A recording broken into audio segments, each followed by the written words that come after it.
Alright, we are live on this awful week. This has just been the worst. I think for everyone sitting at the table has just been having a rough week. Yeah, you know what? I don't see anything happening here. No, well, it might take a second to come up. It does say we are rolling, so let's just keep on rolling. It might take a few seconds. As far as that goes, yeah. Are you having a good week? Because I haven't. No, I know. Me and Chris have been having a bad week, Yeah. so I can only imagine that you're having a. I haven't had a good week, but as far as the Pain Olympics are concerned, I am very solidly the bronze medalist in this. Oh man, Shevitz, I am just having the worst week. So for me, it's just been a crazy daughter mixed with a very infirm, sick dog who's also physically hurt. It's a pretty confusing. But he's like to teetering back and forth. I Right? know, Like, it's killing me, man. It's like it's crazy because it's like one day he's like infirm and he just won't move, and then the next day he's like, "Hey, what's going on? Yeah.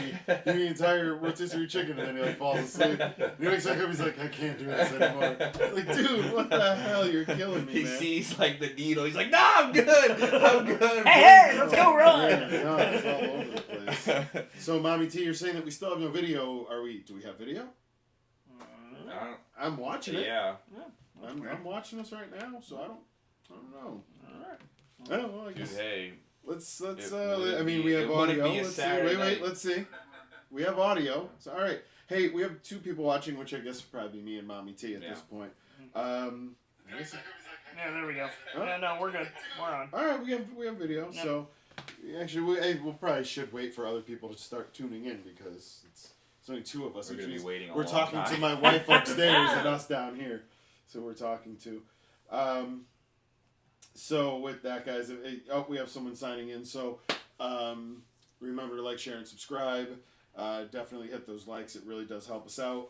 We're going to be doing a giveaway here on the 20th. It's like our Wednesday, so it's like the last day. I could really ship something out and get it into somebody's hands. It'll be the morning, that Thursday morning. We'll try to get a gift pack together. So tune in on our Wednesday show to see what that is. We got a few things. We have a huge charity donation from all of the stuff that we've been picking up over time. I've been kind of compiling it over this last day. And, well, let's see. crza, you recently bought something to throw in. Yeah, I bought this Power Rangers, I guess, in space figure. It was on clearance at my local GameStop, and of course the clearance is buy one, get one free. So I grabbed this, and I also grabbed a little Wicket stuffed animal as well from Star Wars. Do you scream at it that you've ruined the franchise? Everyone's like, no, because I think all the damage that Ewoks have done has been overshadowed by Jar Jar Binks, and what I haven't seen the movie yet. But those stupid little birds that like Porgs. yeah, I would rather wish the systematic destruction of Porgs over Ewoks. I can see so, that. Ewoks are pretty stupid. Yeah. I haven't seen the movie either, and I'm just... Ewoks are okay in my book now after. I can see that. They were little man-eaters. Let's not think that And I'm at okay the end with that. they're playing the drums with the stormtrooper helmets. There were human heads in those at one point. So. Also, let's point out that the Ewoks aren't inherently racist, That's whereas true. Jar Jar Binks Yeah. is. Do you think the Ewoks scooped the brains out of the stormtrooper? Yeah, no, like they cleared it out. Oh or do yeah, you no, think... that's totally what happened. Oh, okay. Like I'm imagining a stormtrooper helmet to almost be like a Lego helmet. So when you take the helmet off, the head comes off with it. Is that how that works? They would have. That's how you get the different timpani. Is you that have just the, the you different know, scoops. Exactly. You got to take a little bit more brain out to get that deeper rumble. See, now that gives me a deeper appreciation of Ewoks and their I skill get in Well, the seriously, musical I mean, world to- with what they're able to do. To go on true this theory, artists. Yes. to go on this theory, it's actually pretty simple. When they originally saw Han, Luke, and Chewbacca, Leia. and C-3PO, and even later. Well, Leia, not really. She met Wicket, and that was kind of. But they were gonna eat them. Yeah. Like straight up, that was the plan, was to eat the people. So I see no problem with that. Yeah, no. hey, Really, gotta live. Meat's meat. Exactly. That's why you always gotta actually watch out when you see a product that says meat. dude, this is me. Yeah. Let's calm down with the True. M word. That's true. Is that beef? Is that chicken? Potted- Give me a straight Potted answer. meat. Yeah. Yeah, meat nugget. Yeah. Don't eat meat nugget. Don't do it. Don't I do mean, if Ravenous has taught me anything, is that if you eat human flesh, it will make you more powerful. it. Okay. If Ravenous has taught you anything, Please it's don't. who's watched the Dude, movie that movie is Ravenous. great. I don't care what So- anybody says. Fucking George, or was it? Yeah, George Carlisle or whatever, and Guy Pearce. Robert Carlyle. Yeah, Robert Carlyle. and Guy Guy Pearce. Pearce, yes. That was an amazing movie. So a couple of the things that we're actually going to throw into the donation too, and these are all things we found for crazy cheap. Like I said, over time we have a lot of new unwrapped stuff that we just kind of pile this up down here. Figma is actually going to be part of the Nope. donation. Yep. Yeah. This Megaton bomb. Yeah. But we got some Play-Doh, Sweet. Oh, nice. the $5 totally Green Lanterns. awesome Green Lanterns, a case of these Batmans. Ah, nice. Nice. We actually still now have a full Yeah. fucking case still over there. I ended up ordering an extra of these, so Yep. we've got a pop candy. The Yokai watch, which is actually super topical. Yeah. I mean, I feel like should crza sign it? Yeah. They'll be like, who the hell is crza? I just want a Yokai watch. You're to my number one fan. And then a while back, we found these during the summertime when Walmart was doing their clearance. Mm-hmm. It was $5. I got like 15 puzzles, like really Nice. cool 100-piece Star Wars and then some Trolls. Right now, super hot, the Trolls blind bags. My daughter loves them, and I grabbed a handful, and I know that they're doubles in here, so There you go. it's actually a. And then actually, going into. Found today, and this will go into our giveaway that we'll be doing on Wednesday here. Don't really know if anyone's into Walking Dead, but I picked up an extra large Negan shirt nice. with the Negan Wow. pint-sized hero for $3.16 That's crazy. at Nice. Target. That's insane. Yeah. But like I said, I'm going to try to get this out as quick as possible. Hopefully it hits you by Christmas. And you could re-gift this. And Yeah. so that's like a legit, Exactly. it's a legit gift. And we guys. got someone who enjoys terrible zombie melodrama that apparently if you wear any sort of nerd t-shirt, everyone assumes you watch it.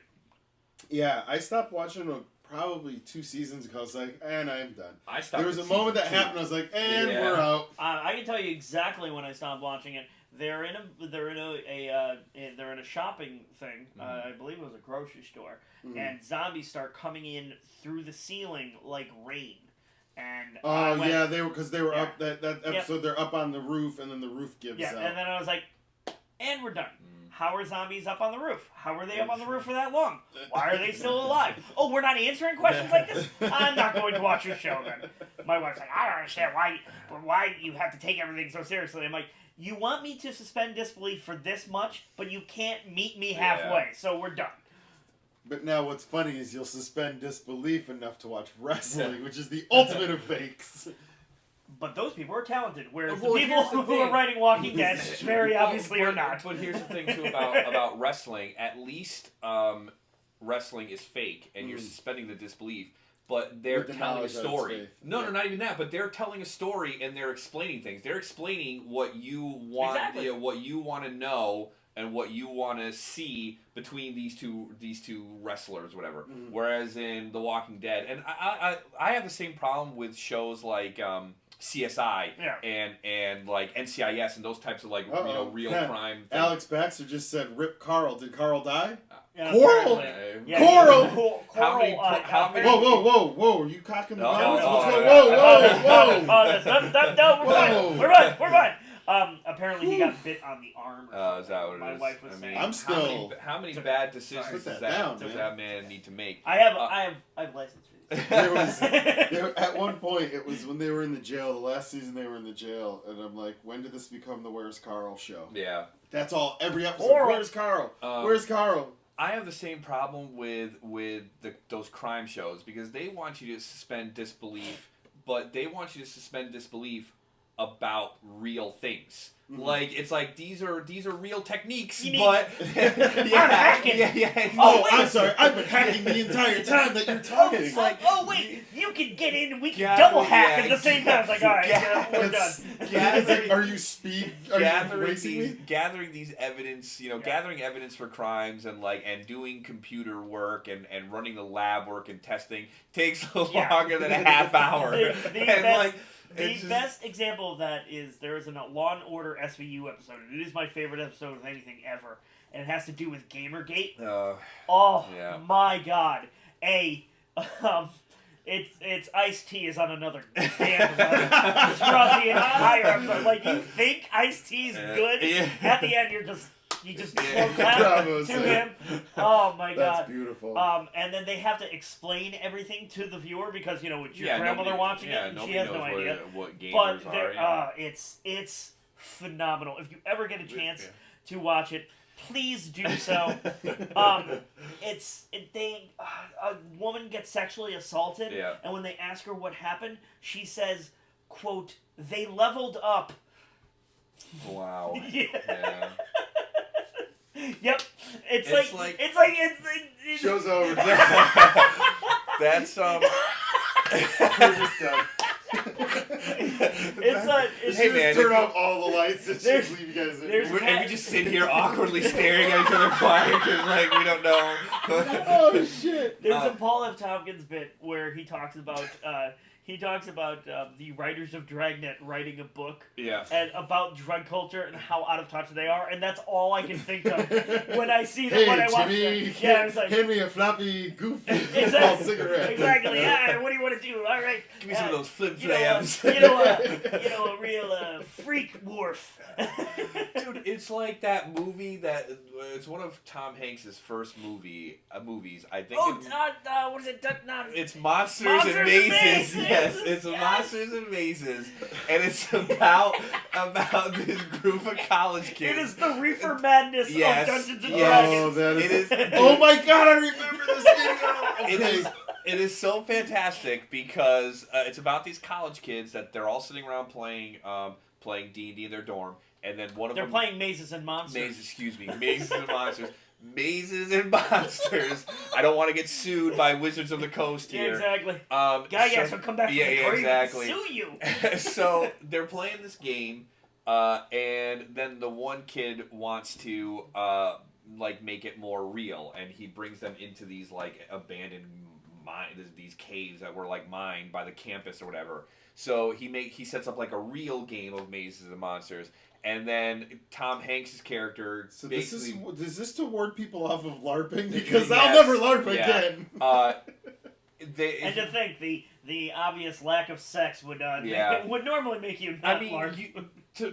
I'm surprised that Tom Hanks came from that. Where he is now to where he came from. Do you think Hollywood after making Mazes and Monsters, Hollywood would have just said no? Yeah. So basically, Tom Hanks just like a fucking a Vegas dealer. Yeah. We're out. So Tom Hanks' character becomes delusional. He basically can, something happens in his mind and he gets this sickness where he really thinks that he is this D&D character, which I guess apparently in the 80s when people did play D&D, that was that's what Chipper Gore would tell you. Yeah, that was one of the urban legends about D&D, that kids were playing in the sewers and they were thinking they're really part of their characters. Again, that's what Chipper Gore would tell you. Yeah, exactly. I mean, I don't care what anybody says. I'm really Jarek from the mage elf from the Omen area on every Sunday night. You are a very talented magician because you cast a level 3 charm spell upon me. But anyway, there's a scene in that movie. It's so cringy because he's wandering the streets of New York or whatever, and he thinks he's this cleric or whatever, this priest, and these ruffians are jacking him up for his stuff or whatever, and they're the quintessential 80s troublemakers, punks basically. They're all dressed like baseball kids. They're all dressed like Bill Paxton in Turbo. Basically, yes. And so they're like, "What you got here, man?" And they're reaching in for his pouch. He's like, "Those are my materials for my spell components." It was so terrible. terrible. Again. Oh, and then, shit. and then he stabs them with a Swiss Army knife. Ah. Yes. Okay. And Now then, why would a magician have a Swiss Army knife? Because it does Because everything, it's much his like his bag- bag of hosing. Exactly, it's Again. his dagger that No, protects him this from. This movie's terrible. I was with you until Right. then. Yeah. Oh my god, it was fantastic. And then he manages to like regain his like sense of self for a few moments, and he calls his girlfriend. And he's like, "I killed them. They were trying to steal my materials." That's amazing. And, dude, it was awful. You would think they, this is how I see the casting call for Yeah. Big. Yeah. Like, we got the guy. They bring in Tom Hanks, and they're like, They this would've- is the guy, and they're like, what else has he done? And then they bring in Mason Monsters, like, No, what happened was what happened. No, what happened That's the was, birth of 5Alive, or hashtag 5Alive. What happened was that they wouldn't let him make Big unless he participated in Big. He's like, I really want this part. I want to be Josh or whatever his name is. They're like, you can't do it until you play in this terrible movie and you complain about your material components. What's really funny about this is that when I worked in the toy industry, you tell people, like, oh, they go, what do you do for a living? So, I do toy design over at this place. Is it like the movie Big? And after like the fifth time to hear it, I'm You're like, like, I yes. gotta watch Big again. And then I watched it, I'm like, wait, what the fuck does this guy do for a living? that's when you're, Yeah. I don't even know what he does. That's when the person who asks this, you take the toys, pass it over the head, you're like, this is what I fucking do. No, this is when you tell them, yes, it's exactly like the movie It's Big. just- I'm a child. Yeah, you should I'm really a child. Exactly, you should. Don't tell anyone. You should be like, yes. I'm it's- I certain. don't know how to cook my own Yeah, food. exactly. I had sex and I'm only 11. What you should do, what you should do is tell them your life is exactly like Big and say, I have a trampoline in my apartment. You should come over and jump on it with me. You know what the sad thing though? I'm doing a line of Transformers that are actually buildings. The dumbest idea ever. Oh my You god. know, Let's break down the but- movie Big. But you know what the sad thing is? You know what the sad thing is about Mazes and Monsters though? It's still better than the Dungeons and Dragons movie that they made. See, The- no, yes. I'm gonna have to call No. I Jeremy recently- Irons. Jeremy No, Irons. no. Choose scenery No. like a goddamn madman. Jeremy Irons is the only good piece of that whole movie. I watched it like 2 months ago and I was like, Dude, no what way. the fuck am I I will watching? I will I take- would rather watch the Super Mario Brothers movie back to back to back, No, which no. I saw the sneak preview of at the West Hartford or the East Hartford movie theater Nice. when I was a kid. So But- I would rather watch Mazes and That Monsters. Dungeons and Dragons Mason movie is Says, is terrible, but again, Jeremy Irons, he tour de force. No, I performance don't- in I that don't- one. Tom Hanks for me does it. It's my material components I acquired on my travels. That's all I can think about. It's the material components. Oh, He's like shit. crying about it too. You have to work that into every D&D experience you have from now on. What do you got in your bag, little mage? My material components. Please, So good. please don't take them from me. I'll be useless. Jesus Christ. Every single one now. Yeah, that's So my it's next funny. tattoo. That's my next My tattoo. material Like a hand with a bunch of like stuff in it, and then Material my components. material components. Just a D20. Oh, fantastic. so I'm tagging up the video and I have this tag Is assistant. it Mazes and Monsters? I do have Mazes and Mazes- Monsters wait, hold the on. whole Windows. Hashtag material components. So I have hashtags are Dungeons and Dragons, Yeah. Dragons, D&D, Tom Hanks, Big, and then material components. We've really been all over this. We've really been all over What the this. fuck? our Our algorithm yeah. is like, why? I can see the smoke like coming off the computer because YouTube's like, I have no idea what the fuck to do with this. Google's just like, shut it down. Just shut it down. Just shut all of YouTube This- down. this- It's not worth this- it. Oh, shit. What's the day? Judgment Day. This Yeah. is Judgment Day right here. When Google becomes self-aware, it's because we destroyed the algorithm.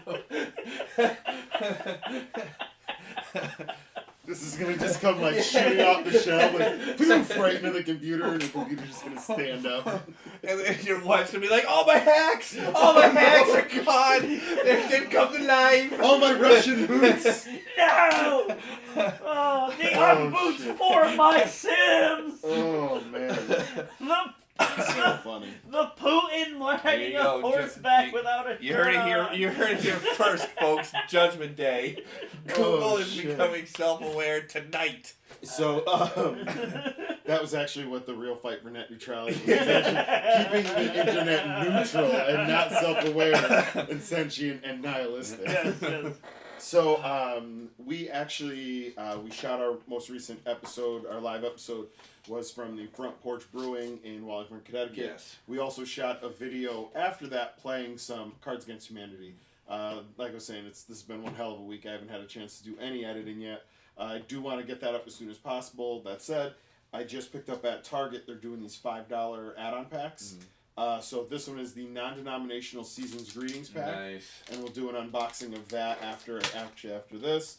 And then the other one, which I can't wait to open, is the Chosen People pack. And it's the Jewish one. Nice. Last year I had signed up, maybe it was the year before, and it was socks. Every night for Hanukkah was a pair of socks with like a little menorah. Nice. Counting the night. That's Really cool. awesome. But so yeah, you got 8 pair of socks. So we'll be opening those up later. These are $5. I like how on the Chosen People pack they have Star of David and Matzo ball soup. matzo ball soup and an Emmy. Yeah. No, there's a That's it, stethoscope. Yep. We got the dreidel on there. It's just an Emmy. So we're putting that up. It's just like I said, it's a live video. It's maybe I think 15 minutes. We had decided let's play to 2, and then that went real quick. that went fast. Ryan won Ryan, in yeah. about two hands. I Hey, think the it man was, makes 3 good hands. beer and he plays Cards Against Humanity. He well, knows. Yeah. He knows, man. So Yeah, it was very good. yeah, I definitely want to go back and film there. Maybe do some role playing. Who knows? Can we play Mazes and Monsters? Jesus Let's. Christ, there's I nothing. don't think we're allowed to because it just turns people's minds into like. So anyone in the chat, are you guys into Cards Against Humanity? Have you bought Are you any into of the Mazes and sets? Monsters? Have you lost your mind? Have you lost your Have you material exactly? components? Where Have do you know where your material components has are right Bill now? Paxton robbed you of your material components? Have you guys seen the PSA against Dungeons and Dragons? No. Where a kid's character dies and he jumps out of a window? Fantastic. I have to find this video. I'll put it in the comments if I end up finding it here. It had to have been about 5 years ago. One evening, I was driving home from work, and I was listening to the radio. And there is a Christian station, or a Catholic station, more specifically, in between the radio station for 104.1 and 105.9. Yes, it's 104.9. And I just happened to be scanning or whatever, and it did land on there. And every once in a while, I do like to listen to it, only to know my enemy. You want to keep abreast of their Yeah, activities. exactly. You gotta know how to beat them. Yeah, exactly. I want to know what their stance are on things, so In that the words I can. of Zach De La Rocha, know your enemy. Yes, exactly. Or the Clash, Yeah, them exactly. too. So this priest was giving like a radio sermon or lecture or whatever you want to talk about, and he brought up Dungeons and Dragons, and I'm like, really, dude? It's like 2011, and the church like still has like a hard on against Dungeons and Dragons. Like, there's so much. Some things die hard, man. guess- You should have just ended it with the church still has a hard on. Yeah, that too. And we're done. Like, 'cause, For he was basically bringing up. I think he was actually what I think the original topic of conversation was demonology and stuff like that. And then he was like, yeah, if you play games like Dungeons and Dragons, you're inviting these these negative things into your life and Yes, blah blah. yes. And I'm like, dude, really, 2011? Like, you're still harboring this resentment for Dungeons and Dragons? Yep. Like, there's Can't so control much. it. Yeah, there's so much more important stuff going on in the world, and you're worrying about people playing Dungeons and Dragons. Well, Duh. you got to control what people think. Apparently. All I right, remember so when I was in high school. Sorry, I remember when I was in high school and I first wanted to learn how to play D&D, and a friend of mine had invited me to a game, and I remember all of like my mother's adult friends were like, I can't believe you're letting them play that game. You know, they play in the sewer, and and all that stuff. And like, I can't believe you're letting them play. And my mom was like, why? It's a game. Like, she's like, my son is creative. Yeah, exactly, and intelligent enough to know what is real and what is fake. I mean, don't get me wrong. We've already talked about this when we were the first time we were at Front Porchery. There are times when you do get emotionally invested into your character, and if something happens to it, you get upset. Just like if your character dies in a video game, like or in Skyrim or Fallout, you put all this time into building him the right way or whatever, and then it doesn't work out and stuff like that. So like, it's the same kind of thing with Dungeons and Dragons. But I've never once been like, I'm gonna commit suicide. Or I'm gonna murder this guy because he looks like an orc, and I think he's an orc, and I'm gonna. That's ridiculous. I would never do that in a million years. Yeah. Alex Baxter saying that they played Cards Against Humanity at work and got in trouble. Yeah. Well, they played at lunch. Yeah. That's a bad choice. Yeah. We actually have we got the bigger blacker box, not the double, the original single long one. Which is great because it's got the hidden card on the inside. So does the double. We actually have 2 different decks that we've curated. One of them is we're playing with our friends, and the other is we're playing with my mom. Well, not my mom, with my wife's mom. Okay. You go, okay, which one's going to be acceptable and which one just kind of really I played Cards Against Humanity one New Year's Eve with my wife's family. Or my wife's friends. Like it's a bad idea. It was a bad idea, and I said to them, "You're not going to want to play this game." They're like, "No, let's play." Yeah. And I played what should be the ultimate trump card, and it went nowhere. No one had any idea what I was talking about. I was like, "You've now robbed me of the fun of this game." Mal Weiss says #Book of Vile Darkness. Do you guys know? Oh yeah, that's a book. I think it's a 3rd edition Dungeons and Dragons book. They might have reprinted it in the newer editions. It's like a real fucked up book, like basically kind of outlining how evil deities operate. Yes, exactly. How the evil deities and religions in the game operate and stuff like that. Yeah. It's messed up. So Alex Baxter is saying, how about that new book /movie Ready Player One? Martin had just actually returned it to me. We're trying to get Chris to read it, but he just is not interested. I'll read it. It's solid. You know what? It's well put together. And it's easy to read, and you can blow through it in like a day or two if you really sit down with it. Just to go back to Cards Against Humanity real quick, because I have a funny story about playing with people. Oh, okay. Well, then let's move on to the other one. I was playing with a group of people where I was the blackest person there. Ooh. Yeah. And so it's like you were just playing with a bunch of people from like the Midwest. Yeah, I mean they were real white bread, and I'm like, and I had all these awesome cards, but I knew that they wouldn't know what that meant because they're just not down. They're not down like me, yeah. you know that, and that's they're not down. Throw down like NWA cards. Yeah, exactly. Or like there was one. It was like one of the cards is like the Barrio, and like they were like, what's the Barrio? Yeah, like come on, like. And then their monocle fell out. and then the flap from their tuxedos and their collar button. The flap of their ascot went up.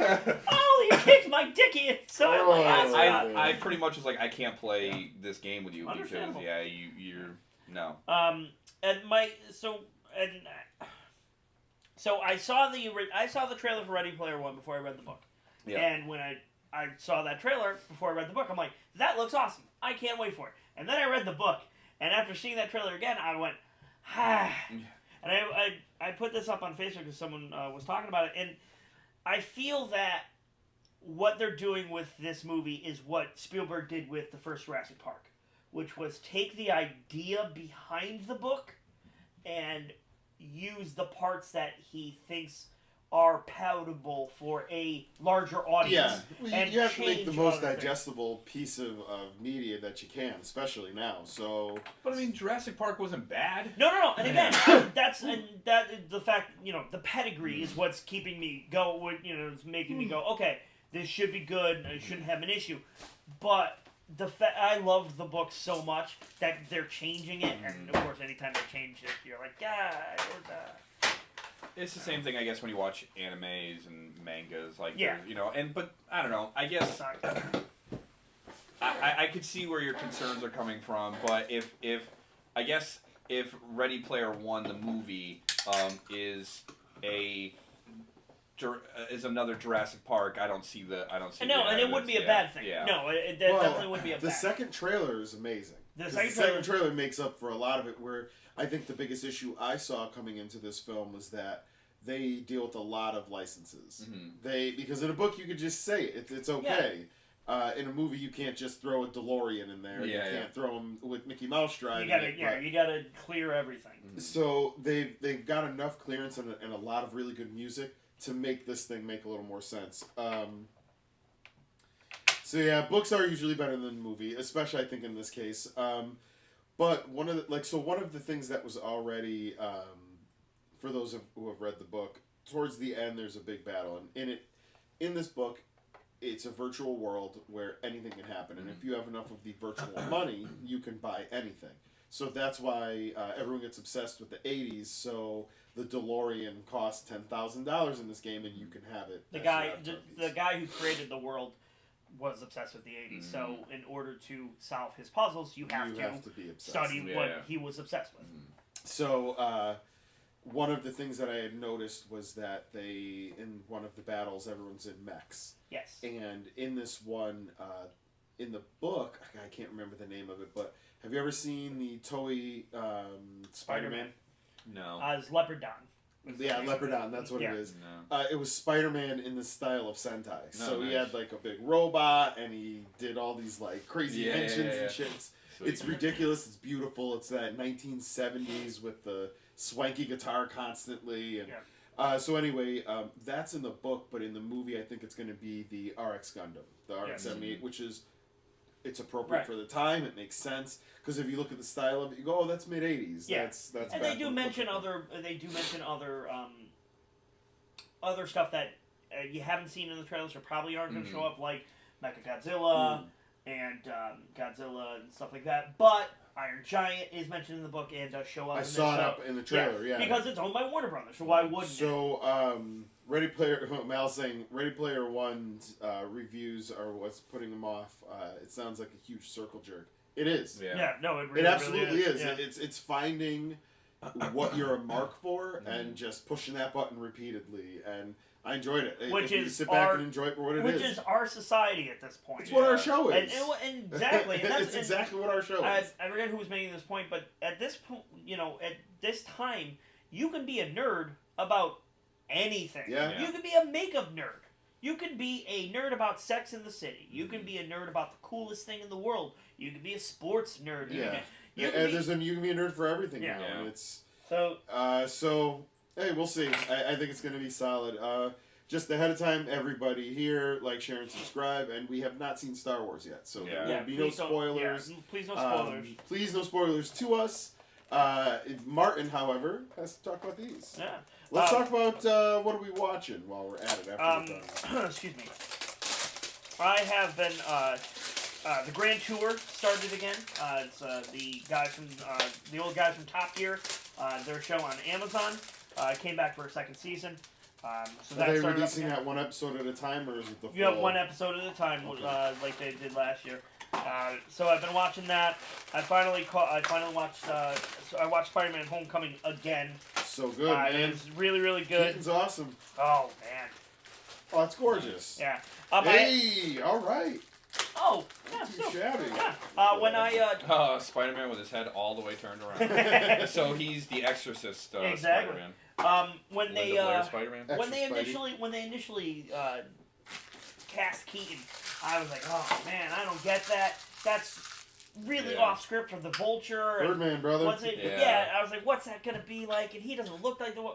And then after watching the movie, I'm like, no, that was 100% perfect. I love the way they went with it. He is a vulture. He's living off of the bones of other things, and it's awesome. Yeah, it was very well done. Everything about that movie.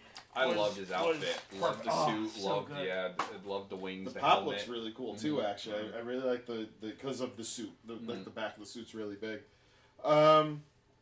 Anything else you watch? I still wish they would have been able to work Mysterio into Spider-Man 3 like Raimi originally had wanted. It was supposed to be Vulture and Mysterio. Let's not mention Spider-Man 3. It would have been... That would have been... the eyeliner! The dancing. Oh, the eyeliner and the dancing. Yeah. So it's all the same scene. So now that we're all depressed. Yeah, no, that's pretty much it as far as what I've been watching. I've just been watching a lot of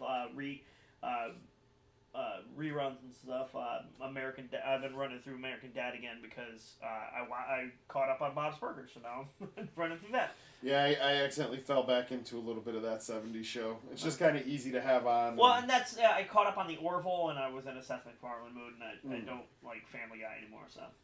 Yeah, the Orville's been pretty amazing. Getting caught up on it is pretty terrible because now it's like, damn, dude. It's just like, now we're going to wait.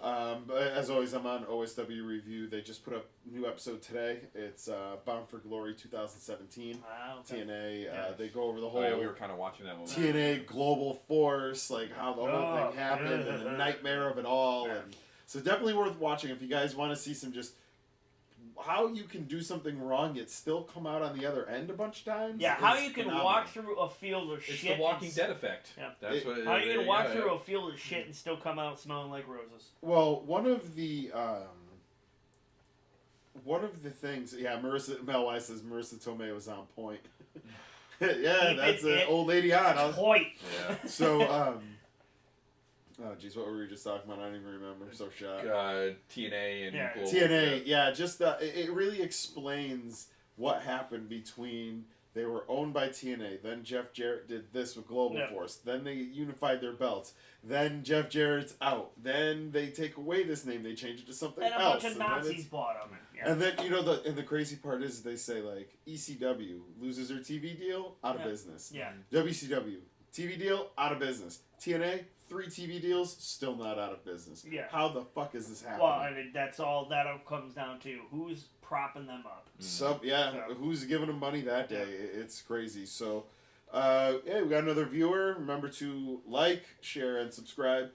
Spread the word. We are doing a giveaway actually coming up on Wednesday, which is what we have listed here. There's going to be a whole bunch of stuff in there.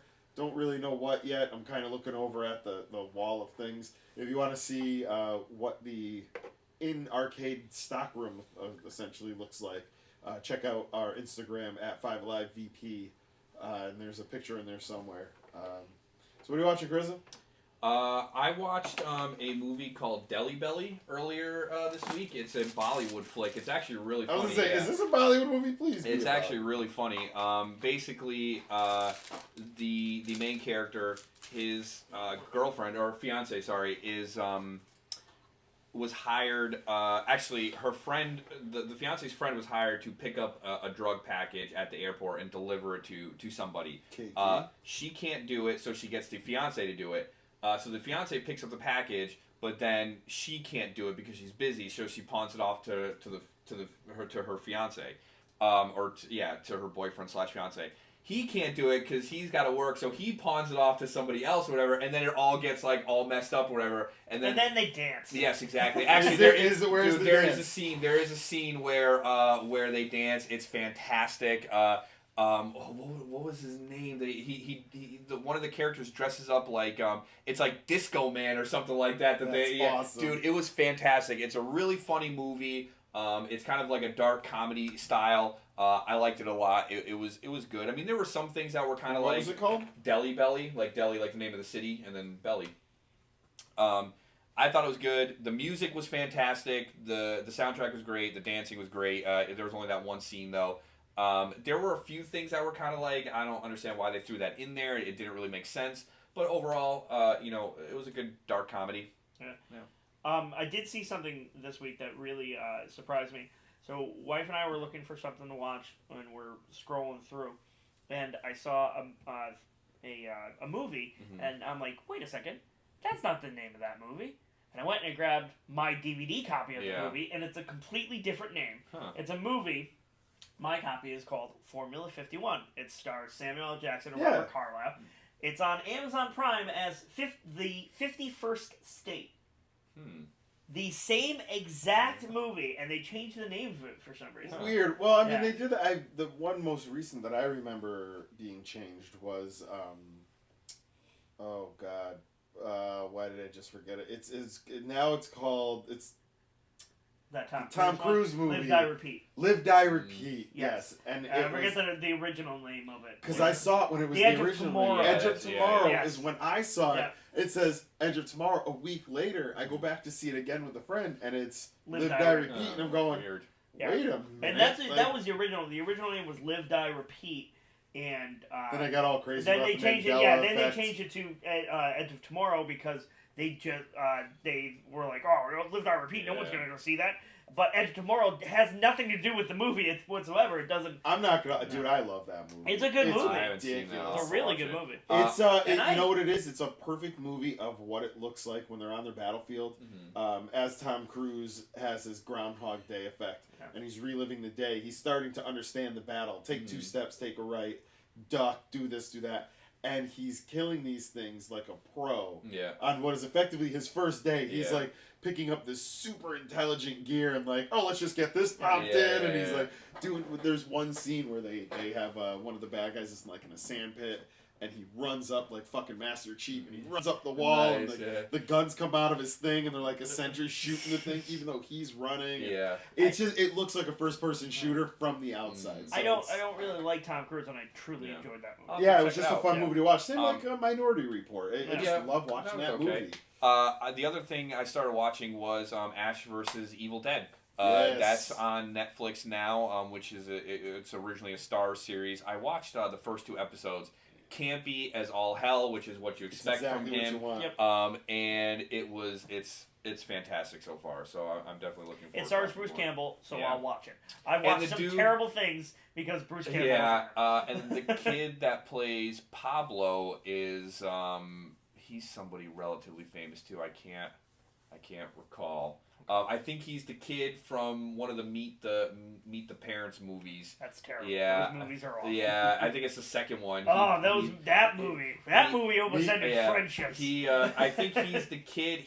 The actor is the kid that they think is Ben Stiller's son. Ah, okay. Yeah, him. Yeah, we were going to the movies with some friends, and we were trying to figure out what movies were Yeah, what I movie wonder. we were going to see. I wonder. And I forget the Now, movie. what is this? I have idea. What are we? He's I was describing. I'd seen Meet the Parents and I didn't enjoy it. I was like, I don't get it. It's not my cup of tea. And everyone's like, oh, it's the greatest movie ever. So then we were going to go to the movies to go see something, and no one could make a decision.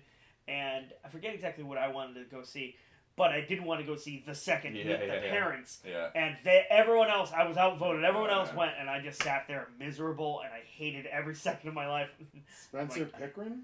I was like, I don't want to be here. No. Yeah.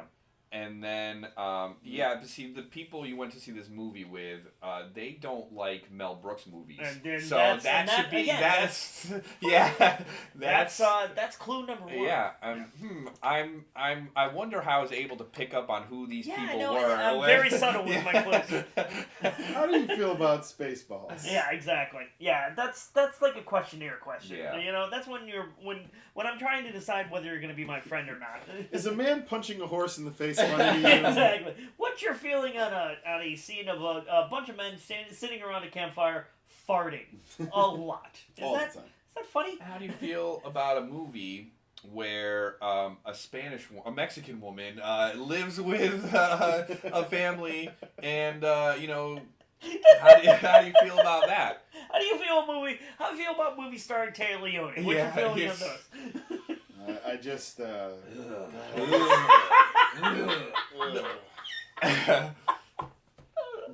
Awful. So, anyways. People are the worst. So what do you Yes, watch, they Bob? He already said I you. said- OSW. Oh, okay. Yeah. I'm the worst. Yeah, you are. I really am. Yeah. What are you guys listening to? I just started listening to a new podcast. It's called Omnibus. It's done by Ken Jennings, the guy Yes, who... they're talking about on the dollop. Yes, We're just talking yep. about this. Okay. Okay. It's Ken Jennings, the guy who was the Jeopardy champion and another writer. And they basically, the gimmick of it is they're recording for posterity weird facts for people in the future. In the case to that come aliens across. come and take over, they'll have a record of the weirdness that we were. But it's so far very, very good. I've listened to 3 episodes. One of them was on the 1904 St. Louis Olympic Marathon, which is an amazing story if you've never heard it. I've heard it told on a couple different podcasts, and I still love it. Another one was on the defenestration of Prague, which has actually happened 3 separate times because apparently in Prague they love throwing people out windows. Yeah. And then the third one was an amazing story about how the European swallow was introduced, or starling was introduced to this country, and how it's basically ruined everything. And it was only introduced because this fancy dandy in New York wanted America to have all of the bird species that are mentioned in Shakespeare's plays. Nice. So in the 1800s, he released 100 breeding pairs, and because of that, they're just ruined infrastructure. They've killed majority of America's nesting birds. Nice. It's just it's an apocalypse. But yeah, so I definitely recommend that. It just started, so there's not that many episodes. They're usually quick, by half hour, 45 minutes. That's not bad. Very, very well done. I've rediscovered some choking victim-esque bands that I've been listening to again. One of them is called No Cash. Very, very good. Unfortunately, very short-lived. They only released 1 album. It is on Google Play if you do have that. I'm not sure if it's on Spotify, but it is on Google Play. It's fantastic. I think it's about 10 songs.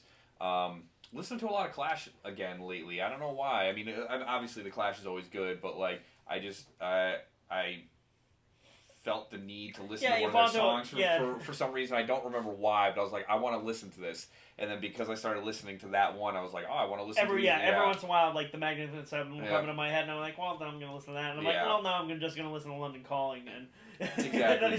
crza still has, to this day, the best London Calling karaoke that I've ever heard, to the point where Mommy T and I have been taught, we'll talk about, cause that's how we really kind of, our relationship started. Yep. So we talk back on those moments and just kind of hey, remember the time that this happened or that happened? And more times than anything I've said, crza sings the best London Calling. It's so good. There's probably the 5 times I maybe heard you sing it, there was one that really stands out. You were pissed off that night, and it was just it was pretty amazing. So I think back to that quite a bit.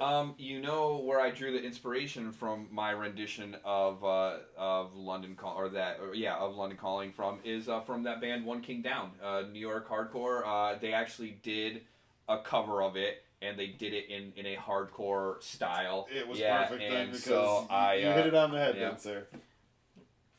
That's where I drew my inspiration for that. Although I haven't done karaoke in forever. We got to do last some time karaoke. I sang that song. I don't think I can do it anymore. My throat is it's we have to talk on this show. This is what we do now. Is we talk. So exactly. We don't yell and sing anymore. You, sir? Honestly, been listening to Phoenix quite a bit. Don't know why. Just kind of have that feeling of listening to some poppy music. It's funny because a lot of their songs are now on car commercials and shit like that, and you just kind of realize it's because they kind of tick a lot of boxes for you. As I'm listening to them, I like it because of the guitar, I like it because of the lyrics, I like it because of, and then you're like, shit, is this accidentally my favorite band? No, that can't be. So I've been listening to a lot of that, and they were always, I was saying to Mommy T today, actually, we were talking about them. I was saying that every time I would put on a playlist on Weezer, on Spotify, or not a random playlist, Phoenix pops up. If you're on an emo site, Phoenix might pop up. Because they really are kind of across the board. The other one I was listening to is Casket Lottery. Nice. They're awesome. Pat Craven is That's awesome. Great. I really like that band. Casket Lottery's very good. That album, I think it's called Moving Mountains, is awesome. It reminds me a lot of the band Alcest, which we have been What'd you open, Martin? I got Doc Ock. Doc Ock, nice. Another Doc Ock then. That's unfortunate.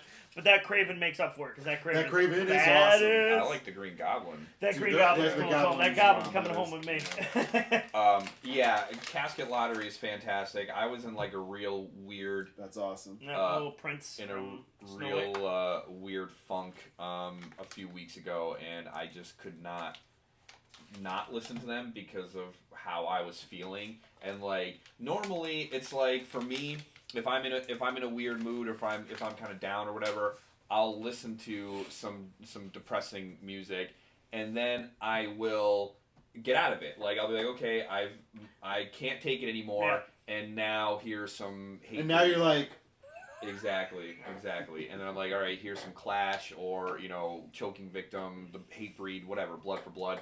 And I tried to do that. Like I'd listen to the Casket Lottery, and I'm like, okay, I think I'm done. And then I would put something else on, and then I would listen to maybe 2 songs, and I would go back to the Casket Lottery. I'm like, and you're very good. Yeah.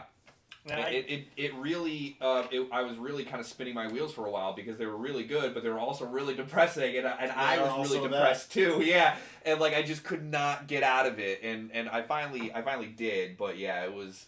So anyone in the chat, are you guys listening to anything good we should be checking out? Chris and I have not done a music episode in a while. I think we got to get back. We are. I mean, yeah. I want to do. I know we kind of talked about this off air, but I do want to spotlight a band called Snapcase, which we've been kind of talking about the New York, the upstate New York, I should say, hardcore and metal scene, and Snapcase is a very important foundation, or I guess brick of that scene. And I'd like to talk to them about talk about them. Martin's got straight face on. What happened, buddy? No. It just reminds me. I wanted to do a segment, or not even a segment, some videos about like comic book arcs that people might have mistaken, or just have never heard of, and that Craven reminds me of Craven's Last Stand, which is an amazing comic book arc. Craven finds out he's dying. And so before he dies, he decides he's going to take down Spider-Man. Nice. And he does. Yeah. He buries him in unmarked grave. It's such an amazing, well done story, done in the late 80s, early 90s. And nice. Definitely check that out. So Mommy T's saying that she feels the same way about the Counting Crows.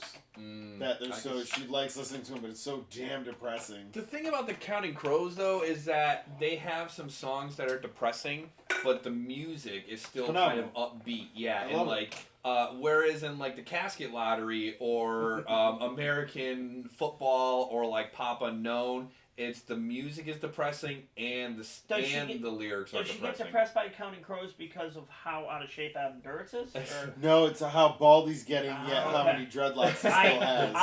My favorite Adam Duritz story is, so I'm hanging out with my brother-in-law and my sister, and we're going to a concert, and it's a dual headlining show. Live and the Counting Crows. So I was at that show in Hartford. Yes, at the Meadows.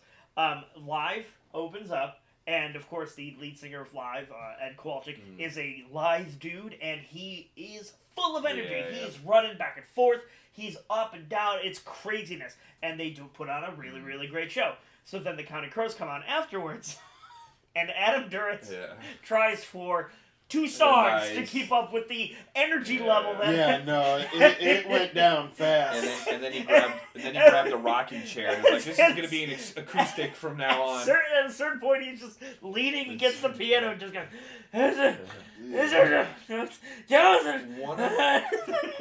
One of my favorite Counting Crow songs that is lyrically amazing and also musically haunting to me is Omaha. I love that song. I love that song. That might be one of my favorite songs. It's a great song, but the music, it's like when you read those books about the Dust Bowl. That's what Omaha is. I need you to understand that I spend a good majority of my time looking for music that sounds exactly like that. But it's because I read, and Mommy T fucking hates this. I love Cormac McCarthy and stuff like that, and like I'll read Steinbeck all day, all Dust Bowl, frontier stuff, very droning, very like gut-wrenching stuff. There'll be books where I'll read an entire book that's based on a decision that the cowboy had to shoot his horse. And it's like the grueling ideas that go through your head and like what you're gonna have to live with. And she's like, she'll know. Yeah. Like, I'll just be like sitting down here like punching a can. And she's like, did you just read another Dorothy book? I'm like, fucking all the pretty horses. Fuck! Like, so, when that, what is it, but that's the music that's playing in my head when that accordion kicks in So good. it's like, dude, mandolin. They use so much I love mandolin. And so for them to use that is pretty awesome. Musically, actually, a band that I think there's only a few singles, maybe one album. Well, there's one album. It's called Mexican Spaghetti Western. It's the band Chingon, who is headlined by Robert Rodriguez. Okay. He actually plays guitar in it. The lead singer is this awesome Mexican cowboy. Is the best way to explain this dude. He is amazing. He has mariachi roots and rock and roll and cowboy. Wow, that's so awesome. he comes out he looks like exactly what I just described in your head, and then he looks like mixed with Danny Trejo, and then he just starts belting out these songs that one of them is Malagueña Celerosa. It's this old, it's a Mexican mariachi folk song, and they do like a cowboy rock version of it. Nice. So good, but the band is called Chingon. Yeah, that's one of the best parts about Lucha Underground is they always have musical accompaniment, and it's always that niche of music. So good, man. It's really, really. It's actually available if you have the Kill Bill Volume 2 DVD. It's available as a special feature. Is 2 videos. It's from the premiere. One of them is that Malagueña, and the other song is, I think it's called the Pistolero. It's about the whole song's about a Mexican gunfighter. Nice. The other song is so Send awesome. in the Clowns. Yeah, that too. It's not very and good. see, that's the thing. Like again, with bands like Counting Crows and the Casket Lottery and stuff like that. Again, the lyrics are depressing. The music can be sad, or it can for at least with the Counting Crows it can be upbeat or whatever. And it's completely different from like when I'm listening to a band like American Nightmare or Converge, where the lyrics are that deep and depressing, but you don't understand because they're screaming and they're yelling, and then they have the hardcore music going on in the background. But yeah, I mean, Omaha to me is one of the most haunting songs, like Americana, that I will ever probably hear. So guys, over here in the chat, I just popped in a link to the video for Malagueña, so you guys can kind of see what I'm talking about. Agreed, however, going back to Counting Crows, that album might be August and Everything After, phenomenal. Yeah, like that's a generational album. We don't get very many of those. Yeah, it's that the Blue Album. Yeah. There was like a you remember gap. you remember like where you were when you first listened, when you first heard that. So going back to Josh Guerra and I having been friends for so long, we were in middle school. We'd have the day off from school. I had a 19-inch TV and a 27-inch console TV that we like picked up off the street. Nice. Like put it on a skateboard and like wheeled it to my house. So on our snow days, we would sit. We had 2-seater couches, and we kind of like face them towards each other, and then have the TVs on the end, and we just fucking sit there and play Sega Genesis, Super Nintendo, PlayStation, whatever, and listen to that album just over and over. Yeah, we would do the same over thing, again. except it'd be mostly Megadeth or Metallica. Or those would all that would all fall in like, and then we listened to like Rage Against the Machine or whatever. But for the most part, it was just like us sitting there in my cold ass basement with blankets, like playing Super Mario or whatever. Yeah, so August and Everything After is probably one of the few albums where every song is pretty solid. Yeah, like I could skip some just because there's songs like there's more that I like than others. But if I were to give it to someone to be like, this is like, if you want to encapsulate the 90s, like listen to this, and listen to every song, So I think with that album, there is there's something very interesting about that, and it kind of feeds into that band. The songs that are amazing, Omaha. I've heard them redo it. It's never as good as the original. Yeah. Mr. Jones, you they're gonna do that a million different Mhm. ways. You get sick of singing the same song, so I understand that. Songs like The Rain King is a very good example. I do not like the August and Everything After version, but I do like the VH1 Across the Wire version that they did a MTV Unplugged and a VH1 Storytellers, Okay. and they made it into one album. So, Lisa's saying don't sleep on Perfect Blue Buildings. So I think my other favorite, real quick to interject, I think if I had to choose, I guess the songs from August and Everything After that probably stick out of my mind right now are Omaha, Round Here, amazing. and The Rain King. Yeah. So Rain King, listening to it on these other albums, they just kind of tuned it down. They stepped the tempo down and everything, slowed it down to a point where you're like, whoa, this is a tragic song. This isn't a fun song. When it's funny when bands do that and they slightly change something and it changes everything. Like, I was aware of Alice in Chains and they were good, but then you hear the Unplugged and you're just like, oh, no, this is just an amazing goddamn band. Yeah. Going on to albums that, like, really, if I could hand somebody an album and say, what was your year from there? How are you feeling from this year to this year? Like, here's your album. Here's Alice in Chains Unplugged, and we're good. We're good. Yeah, it's just like, oh my god. Or what is it? I forget, I'm blanking on the name. The Foo Fighters second album. The Smash Mouth. Yes, exactly. Smash. Yeah, Foo Fighters albums, all Foo Fighters. Their second album is my favorite. Honestly, I think a lot of those grunge bands from the '90s that did the unplugged sets are amazing. I mean, the Stone Temple Pilots. Because they got to show that, hey, we're actual musicians. Yeah. We don't just detune our stuff. The Stone Temple Pilots unplugged set is fantastic. Nirvana, Pearl Jam, Alice in Chains, Live did a really good one too. Color and Shape, thank you. Yeah, the Live's unplugged. And even Hole. Like, I'm not a big Courtney Love fan, and I'm not a big fan of her stuff, but the whole set that they did for Unplugged was really, really good too. I mean, the '90s was just. I like '80s music. But, I just want to talk about this is the Martin. thing. We're in this whole rate. This is where we live. This is where we are. Yeah. So Martin saying that the color and the shape, Foo Fighters' second album. Just so you know what's on this album. Monkey Wrench, Everlong, My Hero, Walking After You. Wow. Yeah, no, and that's not even. None of those are even my favorite song on that album. It's crazy, but that's what that time was. Walking After You. I mean, there's a version of Everlong, which is the one that we all refer to as the acoustic version of it. It was actually from a Howard Stern show. Yes. And it's so good. And right after he was done, Everlong, and I think they did My Hero later on. Yep. And Howard was like, "This is amazing." He starts doing, and he does Tiny Dancer because Almost Famous had just come out. Yeah. And everyone. So amazing. So if you guys could go check that out, that's amazing. I even liked. Sorry, go ahead.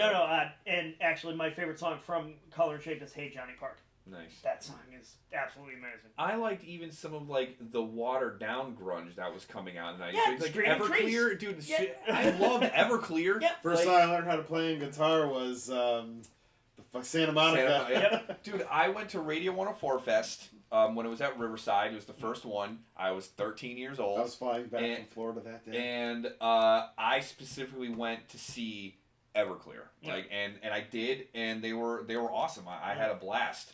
Yeah, no, the only 104 thing I ever went to was a Halloween show 3 days before my birthday. Nice. Or, no, I'm sorry, 5 days before my birthday. But the good news is that was when I was introduced to Flogging Molly, because they were the first band that played. And then after them was Sum 41. And then after them was Two Skinny Jays. And then the Bosstones headlined. Nice. I was also at that show. Yeah. See, that's what's really funny about Chris is a little younger than Martin and I, but we're still in this one kind of time period. We have been going to the same concerts. We didn't meet each other until like 10 years later, but like all those years we were there. So Cleo just signed in. Hello, Cleo. How you doing, buddy? Happy How birthday dare again. you? You're supposed to be our first. Supposed to be your viewer. first. Yeah, what the hell, So, man? dude, What do you have, a everybody- life and other things? Go like, share, and subscribe. Yeah, stop having a life. Yeah, dude. stop Five it. Alive. Your life Come on, is supposed to what be the hell? 5Alive, goddammit. And to answer as to why this is on the rotating, this is actually my son's, one of my son's Christmas Yeah, gifts. there you go. We sat him down. We had him write his letter to Santa. He asked for 3 things. He asked for this, a firestorm, and a puppet. The only 3 things he wanted. That's So- because he wants to channel the devil into the puppet Yeah. so he can murder people. Dude, your son's fucked up. I've been telling you this for years. Which is a great movie you need to watch. It's called Little Evil. Dude, Starring it's Adam on my Scott. list. It's on my list. It's got Adam Scott. That's enough for me, man. Are you telling me I shouldn't have read all those D&D books to Yeah. Martin's kid? Is that D&D? Yeah, exactly. What are you doing? I mean, Mazes and Mazes Monsters. and Yeah, Monsters. I was like, here, Rory. Here are your material components. Make sure nobody jacks you for your material If I come components. home and my son's got a tiny pouch on his belt, I'm like, oh, it's over. Dude, that's it. Oh, I'm going to okay, wait, so I'm sorry, guys. Material components. So, Mommy T actually kind of hit with a couple things here in the chat, so I want to bring them up because they're all really good. All right, so Stone Temple Pilots. Yes. First album, phenomenal. Yep. What was? I'm sorry. The first album is Core. Core. Yeah, with the Yep. the star. Okay, so then Tiny. No, second album is Plush. Plush is off of the first album. That's Second album is Vatican Gift Shop. Vatican Gift Shop. Okay, 3 amazing albums. Yep. Right, you got some really great stuff. First song of Core is oh God, I can sing it in my head. Wicked Garden. No, it's No, I'm I sorry. am smelling Oh like yeah, a yeah, rose. yeah. That's Oh, about yeah, it. yeah. When Jesse and I and Josh and we throw parties, that was always the first song to be played because it like really like get you going, you know. Just such amazing stuff. So we got all fired up and we went and saw them in concert. Nice. This is me and Mommy T. Oh, I'm sorry. Did I say this was in 1995? Yeah. No, this was like 2014. Oh, Sweet. oh no. Woo! I'm sorry. I gave that. Let me take back my woo. Yeah. So this was Scott Weiland comes out on stage. And he was out of his mind. He was drunk or high. He was something. Probably both. And he was wearing Little column A, little column B. He came out looking like the man with no name from freaking The Good, the Bad, and the Ugly. Like he had a poncho on and his hat, and then like the hat comes off, and then the poncho comes off, and the hat comes back on, and there's no shirt. Poncho with no shirt. Yeah. Dude, the whole thing was a disaster, and he's like kind of doing what he does on the stage. He's You're doing like, what the fuck is going on? No, you are not allowed to dance. Only I am allowed to dance. No, dude, fucking miserable. So we saw Smashing Pumpkins at Mohegan Sun also. Now this was Billy Corgan Smashing Pumpkins, meaning Billy Corgan and Authors under the name. Yeah. Not like what's touring now where you get James E. High. Yeah. You're probably gonna get not Darcy. You'll probably get Amanda. Yeah. You're not gonna get. The core group, but you'll get enough. You're gonna get components. Richard Chamberlain. Yeah. It's who's playing bass is really Yeah. how you accept your Smashing Pumpkins. This was not that. Yeah. This was Billy Corgan. As I walked out of the show early, saying I'm not gonna listen to him jerk off on his guitar any longer. This was him like, hey, let me fucking hit my guitar with the blow dryer and see what that does. I'm like, I'm not watching this anymore. I listened to an interview. He was on the Rogan podcast, and it was a fascinating interview because most of it was just him going, "Yeah, I was a fucking asshole. I'm so sorry. I can only apologize so much." You find out how much of a fucking asshole you could become, and then you try and pull it back. Yeah.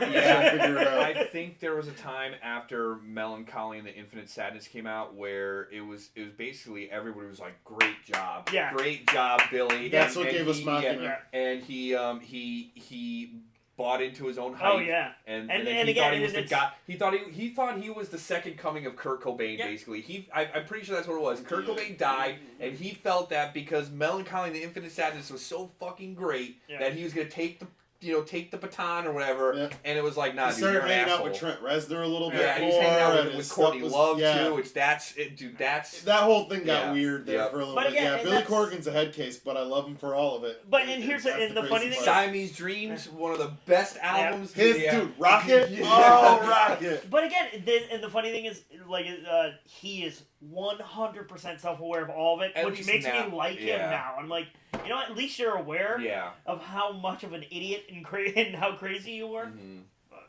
Dude, disarm. So, were you guys at the? I think crza, you said you were the Melancholy concert in Hartford Civic yes, Center. Were you at that also? With SP and Garbage. I've never seen Smash Mouth. Yep. So, my That wife was and my I first are trying to get a map of the Civic Center Yeah. and figure out where everyone was sitting because everyone I know from Yeah. that was like our transformative concert. It was huge. Yeah, And that. I remember specifically, and we've talked about this on the show in the past.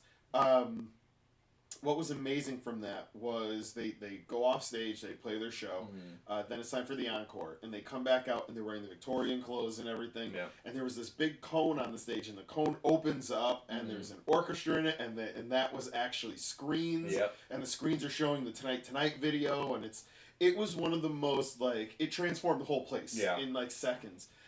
We talk about that constantly. That's the one, I think. That, like I said, that was the first concert I ever went to. So it's mine was Crisscross and The Far Side. It's Mine was Skid Row with Pantera opening. nice. Whoa! So that means you got Pantera. Yeah. Exactly. Well, that was so. The story was my brother. I have two older brothers and an older sister, and all three of them were going. And they had an extra ticket. Well, they had an extra ticket. Yeah, I was. Come on, guys. No, I was. Cartman. No, I really was. I was in 8th grade. I was a fat little, or 7th grade. I was a fat little shit. And well, no, they had extra tickets, so they were like, "Well, what are we gonna do with the ticket?" And they're like, "Oh, Martin, Come on, guys, Martin will go." let Marty go. So I'm sure it was. Let Marty go, you fucking idiots. Well, yeah, it's more like that. I'm gonna throw you out the window if you don't take Marty with you. So no, that would have my father involved in. Yeah, that's true. That doesn't happen. So Excuse me. I'm sorry. I apologize. It's okay. So we drove all the way up to Springfield because it was the Springfield Civic Center, and my brothers wanted to go because Pantera was opening, and that was Cowboys from Hell, and they were super into Pantera, Gates, and they could care less about Skid Row. And you're like, my sister and Yeah. I were all about Skid Row. We were like 18 to life. Hey, you will not trash that song in my presence. I love that song. So yeah, we were just like, Sebastian Bach is our guy! Nice. Dude, I love that But song then, because it's so on the nose. It's Right. so beautiful. But then I'm watching Pantera and they play Cemetery Gates for the last song and I'm just like, yeah, no, Skid Row. They suck! This Pantera! Some of the best concerts I ever went to are some of the ones where it's the opening band that I like so much more. But dude, going back to Smashing Pumpkins and the whole like stage thing going down and all that stuff for the orchestra coming down. I went to see the new Alice in Chains, so whatever new lead singer they have, I don't know who it is. They were the headliner, which I didn't really care about. Mastodon was the middle band, yeah. Damn. And Deftones was the opening band, Whoa. yeah. And the Deftones played Minerva, and a fucking disco ball comes down in the middle of the arena, and they're doing this crazy ass light show, and it's like, dude, it's all over the place. It was awesome. It was so good, dude. I was like, I can leave now. And I love Mastodon. I love Mastodon, but after seeing the Deftones, I was like, I think I need to go furiously masturbate in the bathroom. Maybe get like a little mini disco ball going while I'm doing my thing. That's awesome. One of the other concerts I went to was a little it was a small hardcore show. I think Out Cold was there, which is a Boston hardcore band, and a couple other things. And I think if I remember correctly, it was right around Halloween, and Out Cold played, and they had all these TVs like stacked on top of each other. And they were playing Reanimator in the background. Oh, that's yeah. awesome. And I was like, oh my god, yes! So that leads me to a place that I need to bring. We're going to have to take a trip out to. Dude, I absolutely love Reanimator. It's pretty amazing. I'll let you tell your story, but then we have to get back to Reanimator because I have a funny story. Well, this has to do with Reanimator. Let's go. So one place that I've told crza about for years, and we never have been to together. One of my favorite bars in all of New York City, and it's still there. If the Munsters owned a tiki bar, it would be called Otto's Shrunken Head. If you're in New York and you get a chance to go to this place, it's phenomenal. I think it's on Avenue B and 14th Street possibly. I don't remember. Or Fool Street. Yeah, no, it's 14th Street, and it's between like A and B, I think. But this place is awesome. It is a tiki bar that serves a drink that is the zombie. It's got 4 shots of liquor in it, and it is bright red, Nice. and it's delicious. I want to go. I have so been bad, plowed man. on that on many occasions. So what's awesome about this place is that it's set up in a straight line, and there's this long hallway, and at the end of the long hallway, there's this room that's maybe a little bit bigger than the arcade. And truthfully, I'm giving it a lot of credit by saying it's as big as this room.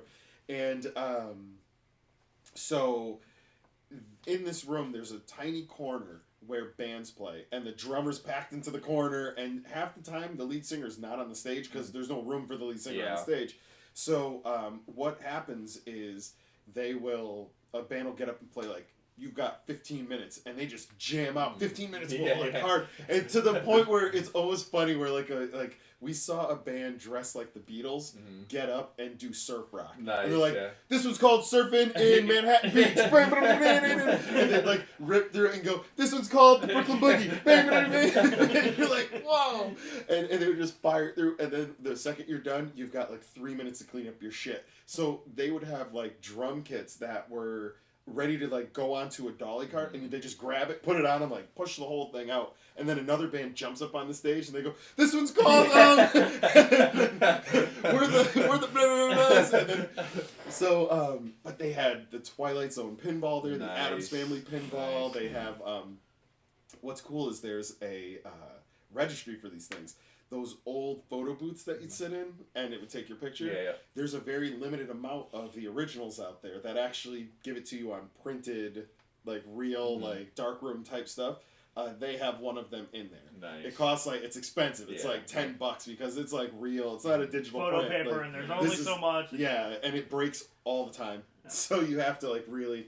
But Otto Shrunken Head, we have got to go there. And right next to it is the dirtiest Chinese food place dude, I that has want ever it. been. I want New York. And then dirty around the corner, Chinese food we could so badly. We might be able to get Jesse into this one. Planet Rose. It's a karaoke bar that just gets out of control, and it's leopard and zebra everything. Sweet. Yeah, we've been there quite a few times. Real quick about small stages and concerts. I went to see Bane, which is a Worcester. This is called I went to go see Bane. Yeah, exactly. This is Bane is a villain from the exactly. Batman series. They get on stage. Oh, this one. Yeah, exactly. This one is called. Tell me where the triggers are. This one is called. Anyway, so they're a hardcore band from Worcester, and I saw them live in a dive in Providence, and the stage is like up here, and then the roof is probably like right there. Oh, I love and that. The guitarist gets the idea that he wants to throw his guitar over his shoulder and swing it around and catch it. Oh shit, And, Cinderella. yeah, it was fantastic. It was fantastic. I saw it. Oh wait! I'm sorry. Mommy T is chiming in. She's talking about Otto Shrunken Head. Yeah. She said best bar ever. It's the weirdest place. Fraggle Rock on the TV and an old porcelain tiki mug. Nice. That was also the other one. One day we're in there and there is a Misfits style band playing in the back. One TV is showing a butcher chop up meat. Nice. Just like a butcher working. Okay. Another one And that's is... actually just a live feed from the butcher shop. yeah. down the It's road. pretty much just what it looked like, but from 1963. Exactly. So it was like like- Sam the Butcher Yeah, from the Brady Bunch. Yep. It was like watching him just butchering meat Yeah. and like slaughtering cows and shit. It's the weirdest thing you've ever Nice. seen. The Reanimator was always playing somewhere Yeah. within that place. And then one time, I think I told you, it was an old Santo movie, El Santo, the Mexican luchador, where he fights like kaiju and shit. Like, and that's That's a great playing. movie. Yeah. I've seen it. And then like a Croatian puppet show, and I'm like, what am I seeing? Like, did we take acid or did we just drink? And then there are drinks, so like that zombie. Yeah. The funniest part about it is you would get this big fruity red drink, and then it would have a giant slice of pineapple, an orange, a lemon, a lime, 4 cherries, a little monkey hanging off of the pears. So like you hold your drink and it's like, okay. And then there was a note at the bottom of the glass that said, "I can't believe you drank all of this." you stupid bastard. I saw at Tuxedo Junction. Oh God. I saw the band that opened was a band called Red 5. They opened up for Sponge. Nice. Sponge is another classic. And I forget I'm blanking on the name of the other band, but the lead singer of Tuxedo Junction used to have like a grid up above where they would hang the lighting. Yeah. So the lead singer of Sponge decided, well, I'm just going to use these like monkey bars. And at one point he's hanging on them from his legs, upside down, singing, and then What was the song that Sponge did? That Plowed. Plowed, dude, good song. Yes. Like the second, and it's funny as we're talking about these things, and Mommy T saying the different songs, like when she said "Perfect Blue Buildings," started playing in my head, like perfect pitch. I know all the words in my head immediately. So I have a funny Reanimator story. Before we talk more Reanimator, like, share, and subscribe, especially if you like Reanimator. Oh, yeah. You know, we've been talking about doing movie reviews and stuff. We might have to do... We should watch a Reanimator. We should watch Reanimator. I'm slowly figuring out OBS. I think I got it. Nice. I think I figured out one of the things we have to do, and that'll make it so that we can actually do a show like this, and then, like, up in the corner be reacting Reanimator to... I think we're going to have to do Let us know what your favorite horror movie is. Yeah, leave in the comments. Do you have a favorite horror movie? It can be cheesy, it can be scary, it could be whatever, man. Whatever doesn't matter. I was working at Pacific Sunwear at the time, and I had met a girl at one of the stores I was helping at. She was working there as well, and we started getting to talking or whatever. She was a huge Evil Dead fan, and a lot of the same kind of like nerdy stuff I was into, a lot of the same kind of music as well. Dead Alive. Yeah, and we would get together. She lived in Colchester, so we would drive down to I would drive down to Colchester, and then we would basically hang out and watch a few movies and do our thing, and then I'd leave. So one night, I brought down a copy of Dog Soldiers, which is a werewolf. I love that movie. That's a werewolf movie, if you guys don't know that one. Movie. And I brought down Reanimator. So we watched Dog Soldiers, and her father was in the room at the time as well, and he wanted to watch Dog Soldiers because he likes that kind of stuff too or whatever. And so he watched it, and we were going to watch another movie after, but he had fallen asleep.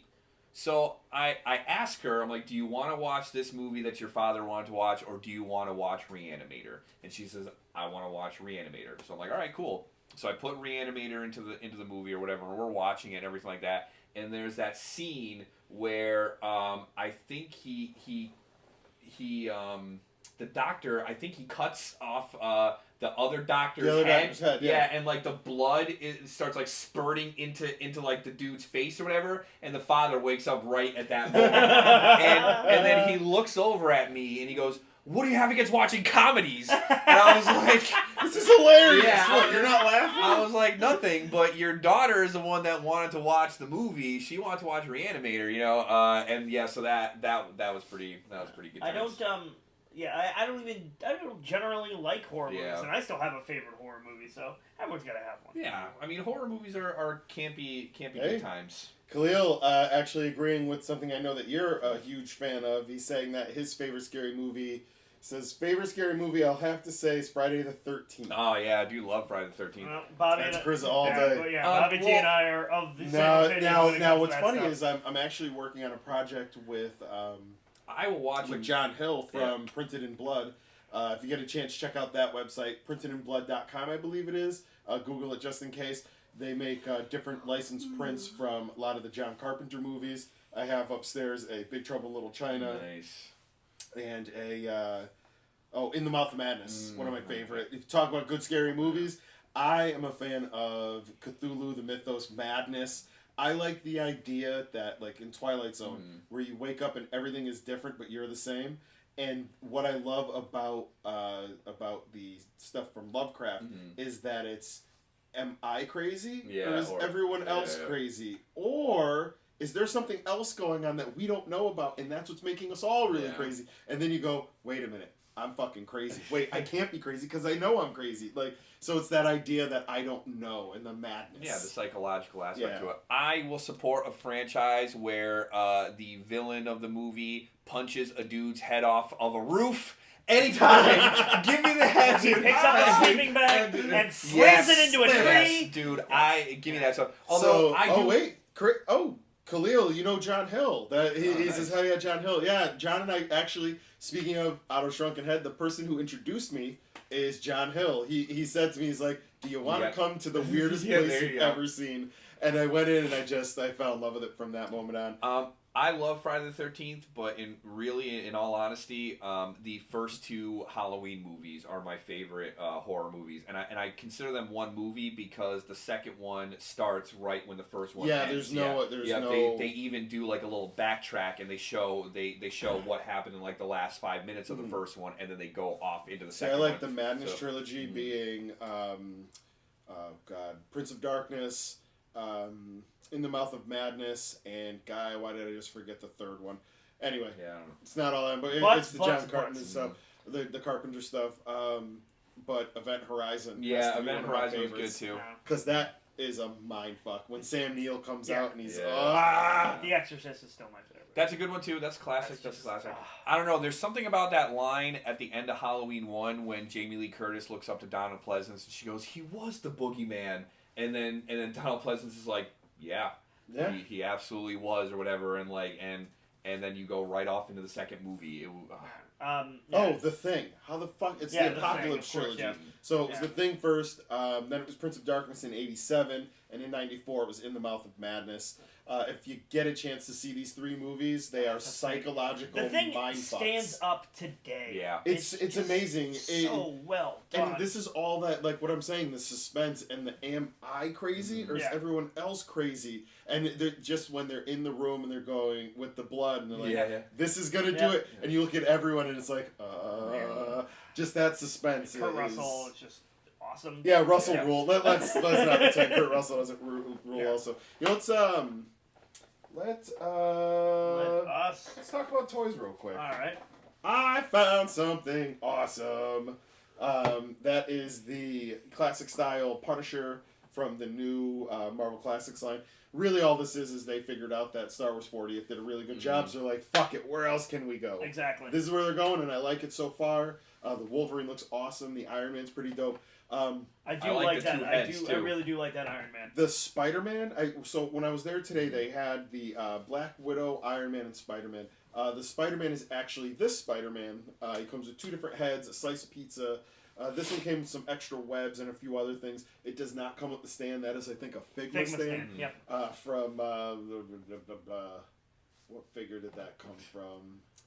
Attack on Titan. Nice. So those figure stands are awesome. I love that figure.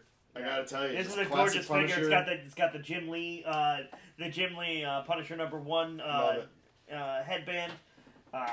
It is absolutely gorgeous. I picked up the Rock. So do you smell what the Rock is cooking? Plastic. Smells like samosas. Yeah. Smells like cocoa butter. Picked up the Mattel Retro Rock also. Got a whole bunch of those. I really do like this series. I do want to pick up that Spider-Man, and that Iron Man is really cool because it's the old school Iron Man armor, the old school late '80s, early '90s. Like, the big shoulder blocks. When Starlin was designing everything he did. I just picked up the cap. The cap in here has the hand where the shield is connected, so it looks like he's throwing the shield. I picked up the Secret Wars cap that has that. So I like that classic Wolverine a lot. That classic Wolverine is great. I'm one of the few people who hates John Byrne's brown and yellow. I prefer blue and yellow. One of my favorite figures from the original Marvel Legends line is the brown and yellow Wolverine because the first one they did, that line was between 6 and 7 inches. Yeah. The best part about that was Toy Biz was making it, and Toy Biz was owned by Marvel, so they were able to kind of do whatever they wanted. Yep. They weren't really constrained to scale to a certain extent. So Wolverine, they fucked up because Wolverine was as tall as everybody else. And then they came back around and revisited Wolverine in the brown suit, and he was now scaled down. He was only 5.5 inches, and every other figure was 6 inches or taller. So the only figure that doesn't look good in this line is the Black Widow one. I'm kind of disappointed with. Yeah, Black Widow was disappointing. I mean, these are mostly re-releases. Just repaints, but that's what's so great about the Iron Man is that it's not. That's a unique sculpt. Same with the Punisher is a unique sculpt. Yeah, as far as that goes, honestly, with the Wolverine thing, it's just aesthetics. Like, aesthetically, I prefer the colors yellow and blue together. Oh, I like the yellow and blue, especially with that Jim Lee Cyclops. Yeah. It's just so gorgeous. So, Martin, actually, here you talk about this. So this is Champions #1. This was GameStop has been doing this where they have special variant covers only available through them. And this was on clearance. It was $1.47, and I got one of the pint-sized heroes for free. And, Champions is written by Mark Waid. It's kind of trying to revive an old-school type team. I haven't really read it because I'm so far out on modern day comic books right now. It's not even funny. Well, plus you bought all those ones at Comic-Con. Right. Yeah, seriously. Yeah, and none of that was new. That was all crazy old stuff. I am going to gotta clear the table for this. Okay. Oh, well, we peeled these out before, just for anyone who hadn't watched. On Wednesday, we're gonna be doing an unboxing of these. This time I'll aim it this way so you don't see all the addresses. This was sent to me by Jesse DeStasio of Knights of the Slice fame and Toy Pizza. So I had originally pre-sold this figure. It is the 1,000 Toys Knights of the Synth brick figure. Hold that actually closer to the camera so people can see it a little better. Is that good? Yeah, that's perfect. So this figure runs for between, I believe it was 80 or 90 for the pre-sale. I can't quite remember. I like the pizza cutter weapon. Oh, the pizza cutter weapon is amazing. So this is based off of the Knights of the Slice, which is its own figure line based on the Glios platform. Usually you can find these, Jesse will do the drops. They're like $10 to $15 for a 3 3/4 figure that's fully customizable. Sorry, crza. But there's a huge mythos behind this now. There's comic books. One of the best communities I've ever seen when it comes to a fan community, especially on Facebook. Oh yeah, the fans are great. The guy who makes the figure, not so. Oh yeah, no, crza is still hurt. Come on, he knows I'm joking. Still hurting. So, but yeah, I pre-sold this. This one is Nick the Brick. It is the red Pizza Night. Now the 2 weeks ago. Yeah, I think I said I said I couldn't get this, so I have to just be out, because I'll never be able to get this piece. The Death Knight, when it comes to Knights of the Slice, there's a very small handful of figures that are worth so much because of just they're awesome. Yeah. The Proto Knight, which is from the Kickstarter, the Purple Knight, also from the Kickstarter, very rare pieces. Death Knight, which I believe was series 2 or 3, very early on. He's all black with the red eyes and just awesome. He's just straight evil. He's the bad knight. Yeah. He is like the #1 bad guy throughout the comics and everything too.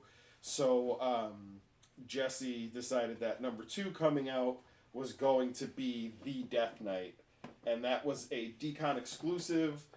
He had grabbed a case of them and then was able to bring them back with him to put in one of the store drops. Luckily, my prayers were answered. Yeah. My parents dropped me out of the womb at the right moment, and Jesse said, "Happy birthday, Bobby T." Yeah, there you go. I received the box, and it had... Oh, what?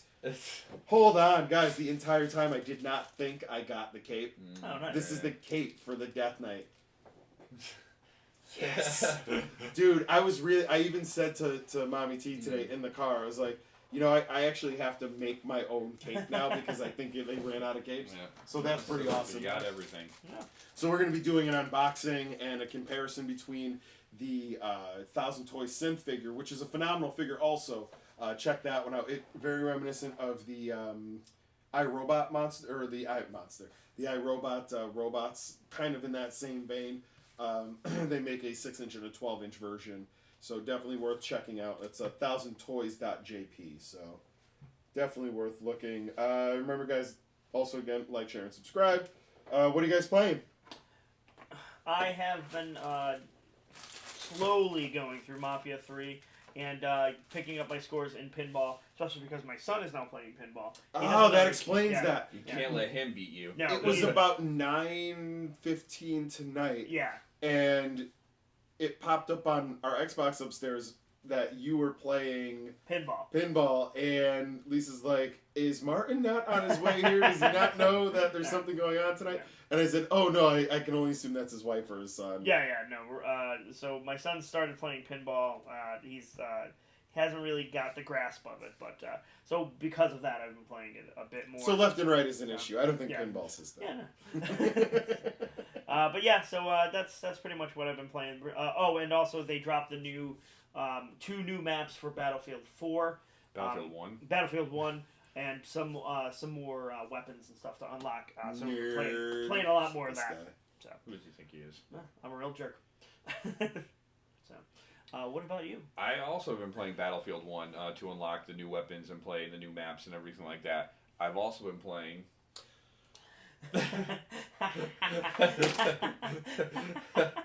Yes. I've been playing Schmite and Schmarl 2. And I've been making some pretty awesome clips, if I do say so myself. Yes, you have. Yeah. There's one clip where you look like you were the specter of death. Walked into a room and you're like, no, you're all dead. Oh, you didn't realize this. Okay, well, let me just... Exactly. So I've been playing some other stuff. All right. Hey, I figured Schmite and Schmal was going to be it. I have been playing Wolfenstein. I've been playing Wolfenstein 2. I've been going through that. I'm still fairly not very deep in, but I made it to New York, which is awesome because they spell it like you would the German word for new, which is N-E-U. Mm-hmm. York. That's what I love about Wolfenstein. Things. Yeah, these little things that they do to kind of put that German spin on the game. It's awesome. So Wolfenstein is great, ultra violent. So if you like those types of games, pick it up. It's a lot of fun. This week actually, so I haven't played it yet. I did play the app version of this, the iPhone version of this, the Telltale Games Back to the Future. That's free with it's a free game. So I just downloaded it. I'd really like to play that. Now it had come out right in between the first iPad and second iPad, and there was an update that it killed the first iPad almost completely dead. Wow. So when that game came around, it was so hard to play it because it was just so choppy and bug laden. So it's going to be very interesting to play it where that's not the issue, where I can actually kind of like go through it.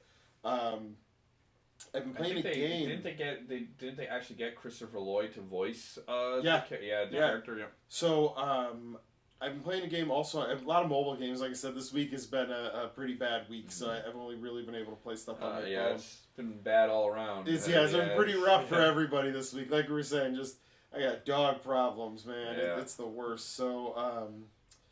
I've been playing this game called Dune, and it's about the simplest game you can imagine. Mm-hmm. There is a line on the screen. There, you have a ball. You hold down the screen. That makes the ball go forward. You let go for the ball to go up, and you push your finger back down for the ball to come down harder. Yeah. The terrain is lumpy. Yeah. You have to get the ball over the bar as many times, but it picks up momentum a lot of times, and it's a very simple, like it kind of clears your mind kind of game. I just unlocked the challenges, like jump it over the moon or do this or that. So that's kind of been fun, but it's just called Dune. It was I actually ended up paying for this one because there was the free version where there was an ad every third ball. Yeah. And then you're like, I don't want to play this anymore. But for $3, I could. That's why. Google does this thing where you take surveys. You take little surveys and it gives you credit, and then it just uses the credits to buy that. I actually have been playing a couple Picross games on my phone because they just added a couple more, and I love Picross. I'm sorry. I am tagging the video, That's so right. you guys talk about other things. I like to play Ascension on my phone, the deck building game. All right, yeah. so I did want to actually talk to you about this. We have been talking, like we were just talking about, doing some more of the OBS stuff. Yeah. I think we're gonna have to do some Ascension feeds because I play it enough, and I gotta imagine I'm playing when you're playing. We just gotta find the platform that we're both playing on because I love that game. Me too. And I can't play it with anybody else because that's the kind of game where you are either casual and you play it for fun, or you're murderous, and that's kind of what I am. So I need to play against somebody who's on that level so that when it becomes more of a level playing field. Yeah, when I play with Martin, he gives up after like 10 turns. He's like, and here comes Bob's half-hour turn. I'm out of here. I think I can get to that level of murderous, but for me, like when I play the game, it's really about building up my deck to be the most powerful as it can be, and I'm just like trying to buy all of these cards or whatever. Like, because I just play against the computer because it's really just meant for me to have fun or whatever. So I'm like, okay, I'm not gonna buy any infantry. I'm gonna buy mystics every turn, so that when the mechanics, constructs come up, I can buy them. Or like, that's. See, now that's where we differ, because what I want to do is have the longest turn possible and draw more cards than you could ever imagine. I like having a hand of 17 cards, and I go, what do I play next? Knowing that the next card I play, I'm going to draw 3 more cards. Yeah, see, I get that. I get to that point a little bit too, where I do like to cycle through and stuff like that. But I guess for me, it's about the Makana combos. I like to have a lot of those and everything like that. Like, I can use the control room to sacrifice this little 3, cost construct to gain this 10-1, and then I'm gonna rebuy the little 3-1. My favorite card is from the Enlightened stuff is Master Darth. Oh yeah. He's just a draw 3, but that is enough to save a bad hand. Yeah. I mean, I've had hands where I'm playing and it's starting to peter out. My combos aren't doing anything anymore. I need to shuffle my graveyard or whatever the case might be, and I draw that Master Darth card, and it's okay. I now have 3 cards to restart something, and usually I build my decks are built around, usually I'll try to get like 3 or 4 good combos rolling, and that's why when we played DC, when we played last time, I got screwed, and the reason is because Martin knew exactly what to stop. Like he saw things come out, and they didn't match his deck at all, but he knew what I was about to do, and had I claimed these 3 cards, there was no stopping what I could do. I like to buy a lot of the life-bound heroes. I love the life-bound. The green. Some of the void ones are okay. I like to have a little bit of void in there. And then the blue. Yeah, the blue are the best. Because the enlightened. The enlightened ones. I try enlighten and void, or enlighten and earth and lifebound, I'm sorry, the green again. I can't remember the name. The reason why I like the void mixed with the enlightened is because the enlightened is going to allow you to bulk up your deck, and the void's going to allow you to trim all the fat out of it. So you can really get to that point where I've got 15 cards in my deck. But then you get to that point where it's all these cards are important to me, but I have to banish one. It's like that is the hard part. You always got to keep a mystic on it just in case. Yeah, no, I absolutely do love it. Mommy T's saying she's playing Oxenfree right now. She says it's good. I didn't finish that. I really should. Well, she played it. I remember she played it through on her phone, and then it was free on Xbox. Yes, it was one of the. Khalil saying he beat it. I gotta finish that. Oh, pretty funny. Khalil types in "Yep," YEP. So. We'll briefly talk about they're making the shirt. Oh no, they made it. Unfortunately, it doesn't have Daniel Bryan on the back. The problem with making the shirt kind of gives away what's going to happen tomorrow to me. They're not going to make a shirt for one night. Exactly. So I do not believe they are going to lose tomorrow night. So now you got to think about what kind of crazy nonsense is going to happen. I can't. So we are actually going to be doing directly after this. We're going to be shooting a quick video doing the predictions for this weekend's WWE Clash of Champions. It's going to be a pretty decent card. I think we got a little bit going on here, so we'll see. There's a lot of nonsense. A lot of why would you do that? Craziness. A lot of crazy. Like I said, a lot of crazy weekend as far as wrestling is concerned. So yeah, we'll be doing a wrestling video for that. What else do we got here? Do we got any more toys? I don't think it. I think we're good. Yeah. All right, guys. Hey, I think with that, we have been 5Alive. I'm Bobby T. I'm Martin. And I'm crza. Make sure you like, share, subscribe. Follow us at 5Alive VP on Twitter, Instagram, and Facebook. Let us know what you think in the comments below or at those various social media platforms. And we do also have a Patreon, patreon.com/5AliveVP. And if someone gives us money, we'll go do stuff on it. Exactly. So, yeah, go watch our other videos. It was funny, like, right after we said our names, you looked at me for a second, like, Yeah. after you blew up at the fucking brewery, I'm not going to try to say your words. So, that's a reference to the upcoming Cards Against Humanity video. There was some fireworks! I watched it. I have never laughed so hard at one of our videos. It's beautiful. Martin and I actually went to the store afterwards, and it was Martin's just in Walmart. Like, just see things like, dude, calm down. Oh man, you bought it because you loved it. That's all that mattered, guys. Oh, I thought you were gonna smash a mug over his head.